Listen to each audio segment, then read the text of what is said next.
this has a lot to do with, it's similar to what I said before. Our habits are usually attempts to make us happy. But they are not born out of a clear understanding of reality. That's what we say from the Buddhist perspective. To really understand reality, you have to look deep into it, and you have to explore it, and you have to experience it. Part of our existence is that we suffer as human beings. You know, we suffer by once we are born, and then we get older, and then we get old, and then we die. This is a suffering. It's a fact of our life. Nobody likes that. You know, I don't want to get old. I don't want to die. I don't want to think about that. So I live my life in a way that I pretend it's not there. Things like that, pretending that's not there, increases my, or brings habitual ways of splitting me off from my basic sanity, my basic being, my basic mindfulness. And there are many, many examples one could give here, but that's, you know, this patterns that we apply that should make us happy, but that are not really thoroughly looked through, you know, whether they really make us happy or not. That's the reason why we develop more and more patterns that bring us away from our essence or our heart.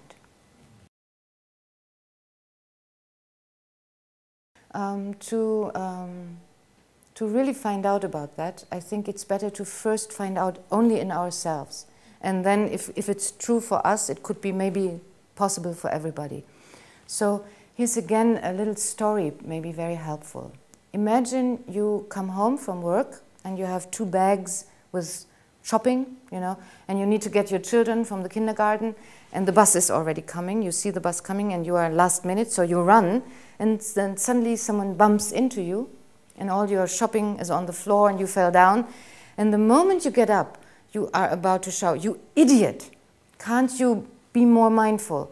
But the moment you want to say it, you see that this person is blind, you know, and then you don't shout, you know. Your ego, which is only thinking about you and your situation, is completely gone. You just want to take care of this person because you see he was not able to see you, and you know, that's why this all happened. So the moment we see reality in a clear and open way, you know, then compassion wakes up in us. From the Buddhist perspective, compassion is not something that we have to learn. It's part of our nature. We just have to allow it to be there. We just have to get out of the way. And I think this example with this blind man and what happens in us, you know, when all the worms come up and we feel so sorry and we just want to take care of him and help him get up or whatever, is a good example that ego can get out of the way and that we can really take care of each other. And when we can do it, everybody else can do it. And if we are always so open and so clear that we see the situation not through our lens of our expectation and wanting and desire and so forth, when we are really in communication with the world, compassion is a natural part of that. And then it can really inform us as human beings to live in a harmonious society. I'm sure we can get there, otherwise I would not offer a training like that.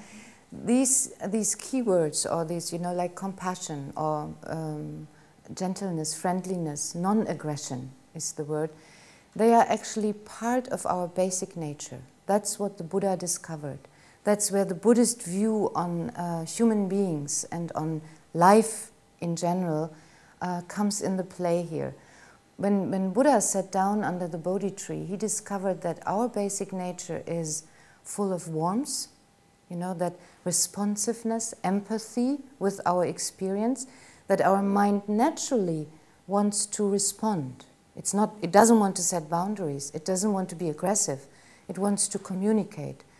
Another aspect is that when we open up to our experience, we can discover this strength or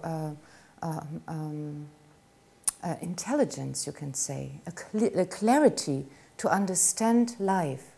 And these terms that we use in Karuna training are covering these aspects of our basic nature.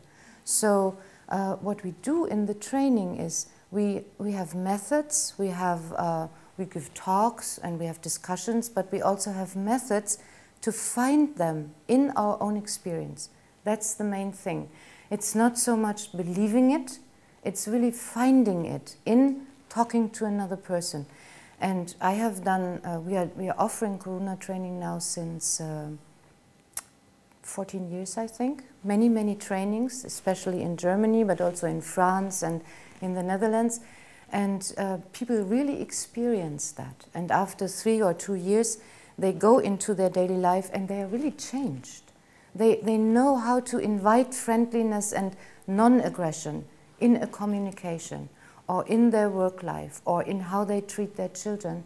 And that's, for me, that's, you know, it's wonderful, it's heartbreaking, but it's also a proof. I really trust that. Yeah.